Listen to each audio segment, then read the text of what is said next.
好啦，咁啊，今日咧又同大家講少少佛法啦。咁啊，今日講咩咧？今日講造論嘅三個條件。咁啊，好多人就話：哎呀，有好多人話學經㗎，學經教，學經教。咁啊，學經教最緊要咩咧？學經教最緊要學論啊！學經教最緊要學論。點解咧？如果你唔學論，你係學唔到經教嘅嚇。即係你可唔可以就咁攞本經嚟睇咧？可以，當然可以啦。但係你睇嚟睇去，你只係睇到佢個文字義嘅啫，你睇唔到佢個內意同物義。咁啊，個內意同物義喺邊度咧？佢內意同物義咧就喺個論嗰度。咁所以咧，論係必定要學嘅。如果你唔學論，嘅時候，你睇經，你只係睇到佢表面嗰陣嘅啫，即係嚇咁啊。咁然之後你依住表面嗰陣去到解嘅時候咧，咁我哋成日都話啦，依文解義，三世佛淵就係咁解啦。咁所以咧，唔可以只係依住嗰個文字去到解釋嘅。以乜嘢去到解經咧？以論去解經啊，以論去解經啊，以祖師大德嘅論著去到解經啊，以論解經啦。如果咁我哋話，哎呀，論都睇唔明咧，咁咪睇咩咧嚇？疏咯，好簡單嘅，睇疏咯。疏啊，解釋論㗎嘛，係嘛？論啊解釋經嘅，疏啊解釋論嘅。論呢個疏都睇唔明就睇釋啦，冇辦法啦，釋啦釋啊解釋，釋就解釋疏嘅。如果連釋都睇唔明，就睇解咯，或者睇解都冇辦法啦，係嘛？即係一陣咁樣。所以咧即係學義理其實係好多嘢學嘅，學義理好多人多到咧你係根本你好多時你係諗唔到。學經教其中一個最主要條件就係咩咧？學五部大論。學咗五部大論之後咧，學經典咧就容易好多啦。亦都會知道經典點解會咁樣講啦。亦都會喺嗰個經典裏邊你睇到自宗他宗係點樣啦。亦都睇到佛陀佢嗰個邏輯思維佢係點樣能夠利益到佢佢嗰陣時點樣教導佢嘅學生啊，或者點樣可以繼續影響到我哋啦。呢個就係所以睇論。睇論嘅一個好處或者係睇完論先學經教嘅一個好處。今日我哋講造論三個條件啊嘛，造論其實三個條件好簡單嘅。第一個就係咩咧？通達五明先，即係如果冇辦法通達五明嘅時候咧，係根本做唔到論嘅做唔到。第一個係咩？通達五明通達五明。五明我相信大家知啦，係咪？係譬如工巧明醫方明內明因明聲明呢啲五明啦即係五明首先要通達嘅。第二個就係咩？第二個就係傳承未斷並且咧有修持嘅定解喺度傳承未斷。傳承未斷嘅意思係咩？傳承未斷嘅意思就係佢喺佢嗰個學習個系統裏邊咧由釋迦牟尼佛開始一代傳至到佢上師，然之後就由佢上師傳譯俾佢，係冇中斷過。然之後咧係有曾經係有正論嘅係出現過。呢個係第二個條件。第三個就係得到呢個親見佛菩薩嘅親見佛菩薩入去。咁呢個親見佛菩薩咧並唔係好似而家啲人話，哎呀，我見到觀音見到文殊見到呢個見到嗰個係咪嗰啲？唔係嗰啲啦而係咩咧？而係即係個意思係咩？正業凡夫啦見到親見佛菩薩嘅意思係咩咧？已經得到正業凡夫嘅品位啦咁呢個唔係一件容易嘅事啦，唔係一件容易嘅事。咁所以咧，你見到好多時以前嘅祖師大德造論嘅時候，全部都係啲聖者嚟全部啲聖者嚟。佢哋出世嘅時候已經係有好多好獨特嘅或者好殊勝嘅事情或者已經係一個王子嘅身上然之後佢捨棄種種唔同嘅受用，然之後出家。然之後出家嘅時候佢遇到佢過去生嘅一啲嘅大嘅善知識咁然之後咧再繼續跟隨佢大嘅善知識學習嘅時候，然之後咧得到種種嘅殊勝成就。咁呢一類型嘅時候咧，咁佢造論就冇問題啦。咁我哋坊間我哋而家啲人可唔可以造論咧？其實係唔建議嘅，即係好多人咧自己著書立說，其實未必係正確嘅，係咪嘅正確？咁亦都唔建議立亂咁樣去寫，特別係佛法特別係佛法嘅時候咧，真係唔建議你立亂去寫嘅因為而家太多係將佛法顯淺化咗。佛法其實唔係一件咁簡單嘅事，亦都唔係一個咁單純1+1就等於2嘅呢一種道理佛法裏面咧係蘊含咗好多唔同嘅智慧，亦都好微細。呢啲好微細嘅智慧咧係能夠讓我哋咧可以解決到輪迴嘅問題啦，能夠可以處理到生死嘅問題啦。但係呢啲咁嘅問題，稍稍我哋角度係搞錯咗嘅時候，出發點搞錯咗嘅時候，一開始唔覺，但係越走越遠，越走越遠嘅時候咧，當我哋發覺嘅時候咧，我哋先知道原來我哋走得好遠走錯路啦。咁呢個係好可惜嘅。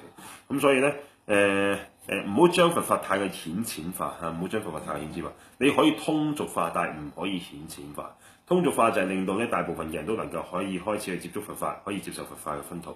呢個係可以通俗化。但係唔可以顯淺化。顯淺化意思係將成個佛法降降咗咧啊，即係將個層次降低咗，呢個絕對唔得，呢個絕對唔得。就好似當年阿底峽尊者，阿底峽尊者喺印度印度嘅時候喺印度嘅時候係一個好出名嘅班智達，咁亦都因為佢邊問藏地嘅一班嘅藏民啦，所以佢就專登捨棄咗好多唔同嘅種種受用啊等等等等啦，咁然之後就去到藏地嗰度弘法。喺弘法嘅時候，佢發現咧藏地大部分人都係唔了解佛法，咁所以咧喺嗰陣時咧佢就將成個佛法咧呢個通俗化咗佢，咁然之後令到大部分嘅人咧，一般人都能夠可以接觸到佛法，咁呢個係佢係一個好大嘅功德嚟。咁佢除咗做呢一個部分之外咧，但係佢冇將佛法顯淺化，即係佢冇將佛法降格到，即係佢所出嘅佛法，佢口中所出嘅佛法，任何當時其中一個大班智達都好啦，都覺得佢哇每一句就算好簡單嘅句子都蘊含無量咁多妙義喺度，咁所以咧佢絕對冇將個佛法顯淺化到，佢只係將成個佛法咧通俗化咗，令到大部分人都能夠得到利益。咁佢其中一部最出名嘅論就係菩提道次第燈論啊，我叫燈論啦。咁燈論佢其實好短嘅啫，得67首偈啫。咁喺呢67首偈裏邊咧，就最主要就解釋咗好多唔同嘅問題，包括咗咩咧？包括咗最主要7個問題。第一個7個問題，呢個頭2個問題咧係我哋叫共成2問，咁然之後咧因成2問，然之後果成3問。共成2問咧就係點樣入門啦？第一個就係如何得入正法？點樣可以就出入正法先？呢個第一個問題。如果連出入正法都出入唔到嘅時候，咁其他修行就唔使講啦。所以第一個如何出入正法？咁然之後咧，第二個就係咩咧？點樣可以得到解脫？點樣出入正法呢？係第一個。然之後第二個就係點樣可以得到解脫？呢兩個我哋叫共成2問即係大家都無論你學咩佛法都好，呢兩個都會問嘅啦。無論你係學漢傳、學藏傳、學南傳、學咩傳都好，第一個你點樣進入正法先？呢個你一定要問嘅啦，係咪？第二個問題就係你點樣從呢樣嘢能夠得到解脫先 ？OK，咁所以呢兩個叫共成2問，而呢兩個問題咧係成個修行嘅主軸同埋根本嚟嘅。咁然之後第二個就係咩咧？因成2問。因成2問即係第3同第4條問題啦。第3、第4條就係咩咧？單修方便或者單修智慧能唔能得到解脫？單修方便嘅意思就係咩？我係咁只係度眾生，我唔學經教唔學義理，我能唔能夠成佛？第二個就係咩咧？我只係學經教學義理，我唔去理眾生，我唔布施，我唔結緣，我唔去探老人院，我唔呢樣我唔嗰樣，我能唔能夠成佛咧？咁佢就問咗呢兩個，即係最主要解決咗呢個問題。咁我哋而家就好簡單啦，好明顯我哋知道咧，即係通過好多唔同嘅經文嘅時候，我哋知道智不著三有，非不著涅槃離智慧之方便及離方便之智慧，非虛為廣，是故應遠離。咁我知道呢個係唔能夠咁做啦，係嘛？因為我哋知道，我哋呢啲而家就好明顯知道。咁但係當時咧喺印度好混亂嘅時候咧，呢個就係佢提出嘅呢個因成2問嘅第一個問題。喺因成2問嘅第二個問題就係咩咧？菩薩入道而需唔需要別解脫戒為作基礎啦？咁有啲人就話譬如大家受菩薩戒嘅時候，需唔需要先領受咗5戒先咧？有啲話覺得需要，有啲覺得唔需要。其實咧，菩薩戒有2種，一種叫頓戒，一種叫漸戒。漸戒意思就係咩？漸戒意思就係需要三皈依先啦，然之後領受5戒啦，領受完5戒之後先可以受菩薩戒，呢個叫做漸戒。漸戒，譬如瑜伽菩薩戒有種漸戒。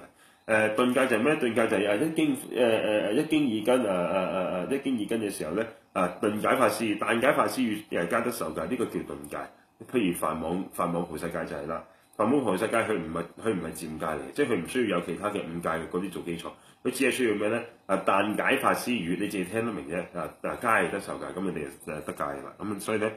菩薩戒有頓戒同埋漸戒部分，咁呢個咧亦都解釋得好清楚。咁然之後果成3問嘢就係咩咧？未得呢個金剛阿闍黎灌頂咧，可唔可以講密法呢個第一個啦。然之後第二個就係咩咧？梵行者可唔可以得受智慧灌頂呢個第二個。第三個就係咩咧？第三個就係未得灌頂者咧修持密咒係唔係恰當啊？咁呢3個問題，咁呢啲係咁所以咧菩提燈論咧。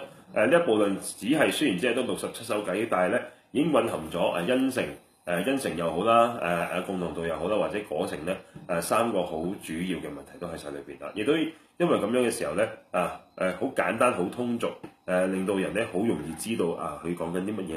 咁亦都因為咁嘅時候咧，令到藏地咧慢慢咧嗰個佛法係蓬勃起嚟，好似而家咁樣藏傳佛教一講藏傳佛教就好多人都覺得係藏傳佛教好無論義理又好修持又好都好似都好唔錯喎咁樣。其中一個好大嘅功不可沒嘅人就係阿底峽尊者。咁所以咧造論嘅所以咧即係佢呢啲人造論咁咪好有利益啦，係咪？即係佢啲大德呢啲咁大菩薩去再嚟。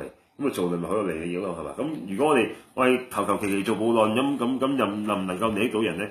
未必能夠啦，不單止未必能夠利益到人，仲可能咧會令到人走錯路啦。咁所以咧奉勸各位唔好立亂去寫啲論出嚟啦嚇咁啊！即係你可以自己寫啲心得嘅，寫啲心得，然之後你可以俾你嘅善知識睇下有冇啲咩可以修改啊、成啊嗰啲咁樣啊，咁啊令到自己都有個得着噶嘛，都話可以嘅。咁但係如果你又真係寫一部論咁你真係要令自己有一定嘅成就先啦，係嘛？好啊，咁啊今日講到呢度，希望各位可以智慧增長，世間出世人就好豐盛，無謂小豬食一場。我身邊我從事廚師，偷為自身學到大養生，嚟福貴生命本未升正，以生以生活體質，以益生上。現消心住諸煩惱，而得智慧真明，普賢在世，消除世體上，菩薩道。